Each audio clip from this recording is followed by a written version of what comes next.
setiap anak itu punya modalitas belajar namanya, atau kita sebut juga gaya belajar deh gitu ya. Ada gaya belajar visual. Mereka senang dengan belajar dengan melihat gitu ya, seperti carta, grafik gitu. Ada yang senang belajar dengan lebih mudah dengan auditoris, dengan mendengar gitu kan. Jadi walaupun seolah-olah dia noleh kemana, tapi kan dia lebih mengutamakan pendengarannya.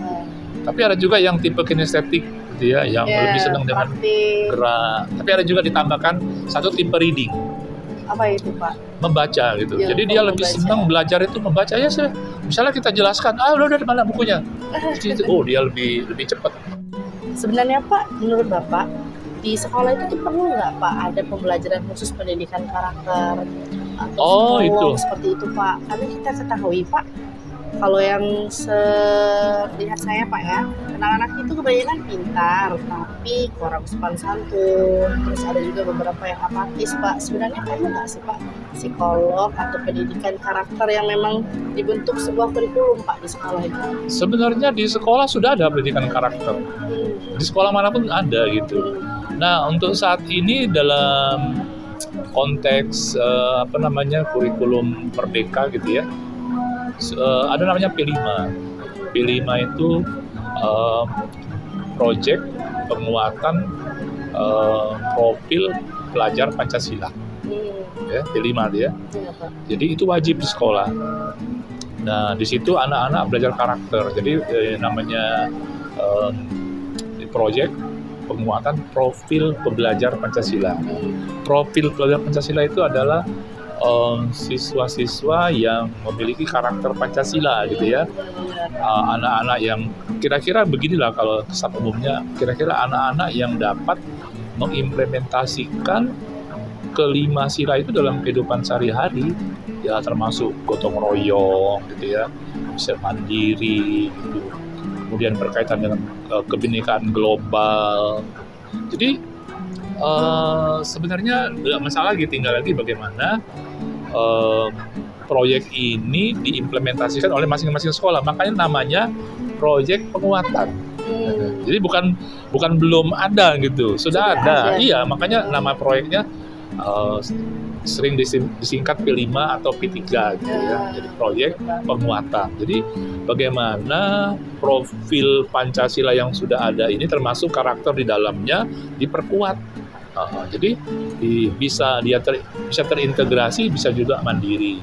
Misalnya seperti bidang saya melalui bimbingan dan konseling gitu ya. Jadi profil Pancasila ini juga dijalankan. Jadi sebenarnya untuk pendidikan karakter kita tinggal panen aja kali ya, mungkin beberapa karena itu sudah dilaksanakan Pak ya. Soalnya kan terakhir saya tuh masih kurikulum KTSP Pak. Yang KTSP. KTSP terakhir sekolah 2007. Kalau kata orang dulu kurikulum KTSP. Kalau sekarang udah ada kurikulum Merdeka tentunya. Jadi kurikulum Merdeka itu jadi balik lagi jadi kan gini.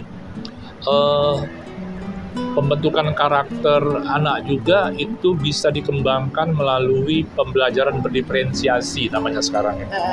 Sering di-mention sama guru-guru Pak. Ya, jadi pembelajaran berdiferensiasi itu guru harus memahami ada 5 hal ya, 5 hal. Yang pertama, guru itu harus memahami profil peserta didiknya. Mulai dari kecerdasannya, karakternya, kemudian keterampilan sosialnya, emosinya, motivasi, pokoknya segala sesuatu yang berkenaan dengan profil si anak ya. Kemudian guru juga harus mengetahui konten seperti apa yang cocok dengan anak-anak yang seperti ini. Jadi setiap anak itu punya modalitas belajar namanya, atau kita sebut juga gaya belajar deh gitu ya. Ada gaya belajar visual. Mereka senang dengan belajar dengan melihat gitu ya, seperti carta, grafik gitu. Ada yang senang belajar lebih mudah dengan auditoris, dengan mendengar gitu kan. Jadi walaupun seolah-olah dia noleh kemana, tapi kan dia lebih mengutamakan pendengarannya.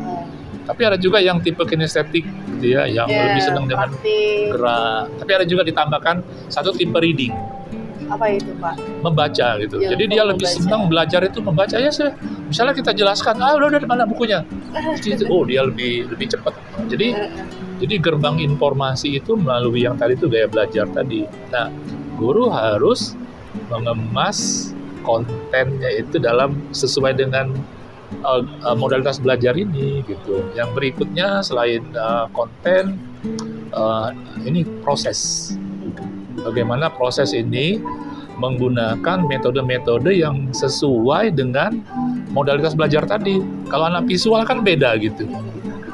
Nah, yang konten tadi kan nanti kemasannya ada berupa video nanti ya. Nah, ada berupa teks sesuai dengan ini.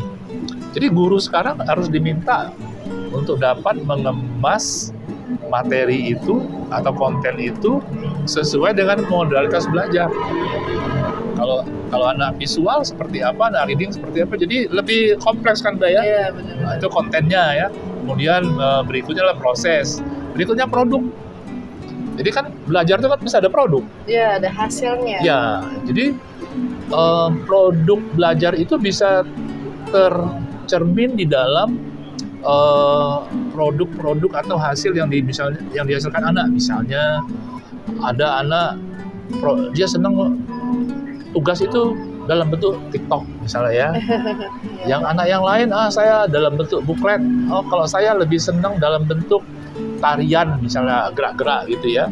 Jadi produk belajar itu selain tes ya, bisa juga terwakilkan dari namanya artefak-artefak yang bisa dihasilkan oleh peserta didik. Anak SD udah bisa kok gitu ya. Kemudian berikutnya tadi ini ya, proses produk. Yang terakhir adalah lingkungan belajar. Jadi si guru harus bisa memvariasikan lingkungan belajar. Mungkin jangan di kelas terus dong, kadang keluar kelas atau nanti mengunjungi museum, pokoknya studi tour kemana. Jadi mereka itu lebih kaya pengalamannya dibandingkan duduk gini. Kayak zaman dulu. Duduk dengar ceramah. Iya, dulu zaman dulu kan gini. Iya. Yang namanya anak bayi itu kan harusnya gini. Kalau sekarang kan enggak, mereka aktif. Bukan ya. Jadi yang sesuai dengan modalitas belajar. Jadi kalau anak yang tipe auditoris jangan dipaksa melihat sesuatu yang visual terus, walaupun bisa juga. Iya, benar. Anak yang visual jangan paksa diceramai terus. Berarti Pak, guru-guru pun ada pelatihannya juga Pak ya? Ada. Diferensiasi ini Pak. Iya. Jadi misalnya mahasiswa PPG sekarang itu selalu diberi mata kuliah pembelajaran berdiferensiasi supaya mereka dapat melayani anak yang ingin belajar sesuai dengan minat dan juga modalitas dan juga merdeka gitu. Merdekanya itu ya di situ letaknya. Jadi jangan dipaksakan. Ya, kalau orang itu merasa merdeka biasanya lebih kreatif dibandingkan orang yang terkungkung ya. Pak, udah mau terakhir ini Pak. Kalau dari Bapak sendiri apa sih Pak pesannya untuk mahasiswa yang sekarang lagi PPG atau mungkin seorang dosen ya Pak ya? Ada nggak Pak motivasinya untuk mahasiswa-mahasiswa yang saat ini sedang PPG atau mungkin lagi proses kuliah sebagai seorang guru boleh? Oke, buat mahasiswa PPG, tapi bisa juga guru juga ya barangkali ya. Kalau untuk mahasiswa PPG tetap semangat belajar gitu ya, utamakan istilahnya do your best gitu ya, lakukan yang terbaik untuk Anda. Jadi kalau dari sisi mahasiswa, I will do my best. Supaya apa? Supaya mereka itu akan menjadi guru profesional. Yakinlah bahwa menjadi guru itu bukan pilihan kedua, ketiga, keempat, tapi pilihan utama. Ya. Menjadi guru di samping sebagai passion nantinya, jadi passion gitu, tapi juga sebagai responsibility. Itu yang lebih penting ya, tanggung jawab untuk mencerdaskan anak bangsa. Nah, buat guru-guru yang sekarang ini sedang dalam jabatan gitu ya, Saya harapkan tetap semangat memberikan pengabdian terbaik lebih dari yang diminta. Benar sekali. Karena kalau yang lebih dari diminta itu diletak amalannya di situ. Kalau ngepas aja nggak ada amalnya dong. Nah, benar Pak. Iya, lebih dari itu yang disebut amal. Kan kalau ngepas itu kan sudah digaji dong. Udah kewajiban. Udah Pak. kewajiban. Tapi kalau lebih sunnahnya. iya, betul itu. Di situ letaknya. Jadi guru-guru tetap semangat ya. Bagaimana kita bekerja keras membantu anak-anak akan menjadi anak-anak yang cerdas, berbakat dan bertakwa kepada Tuhan Yang Maha Esa, dan kita akan menyambut Indonesia Emas tahun 2045 ya. Iya. Iya. Mudah-mudahan pada saat itu anak-anak Indonesia bisa nilai PISA-nya itu bisa naik roket. Kalau sekarang kan masih di bawah-bawah. Iya, masih di bawah sekarang Pak. Iya. Untuk mendatang nanti mudah-mudahan meroket ya. Amin, tentunya. Baik Bapak, terima kasih Pak. Ya. Hari ini obrolannya luar biasa Pak, tentunya menginspirasi sahabat rumah di rumah. Jadi sahabat rumah di rumah banyak sekali ya Pak tahun ini bisa kita ambil kalau apa-apa tuh harus semangat Pak ya. Semangat, ya. iya. Bagi Bapak yang dari SPG dulu sampai sekarang udah profesor Pak ya. Belum, Masih mudah-mudahan proses, Pak, ya. ya. Masih proses. Udah S2, ya. S3 Pak tentunya. Sudah nggak ada S4. Ada nggak Pak rasa lelah Pak untuk menuntut ilmu? Ya kalau misalnya diberi kesehatan, usia panjang, barangkali masih senang aja belajar. Jadi Senang belajar, Pak, ya. itu sesuatu yang menyenangkan, bukan sesuatu yang menyengsarakan gitu. Makanya sampai sekarang tetap Kalau aja dibawa belajar. happy Pak, jalan terus aja Oh Pak iya, ya tentunya. nggak ada lelahnya. Sampai sekarang kan tetap meneliti, tetap menulis. Dan tentunya penelitian kita tuh bisa bermanfaat Pak. Iya, Untuk mudah-mudahan. orang-orang sekitar Iya. ya. Baik, terima kasih Pak Yosef ya untuk hari Makasih, Pak ini. Jenny. Baik, saya Jenny dan bersama Pak Yosef kami pamit undur diri. Salam rumah.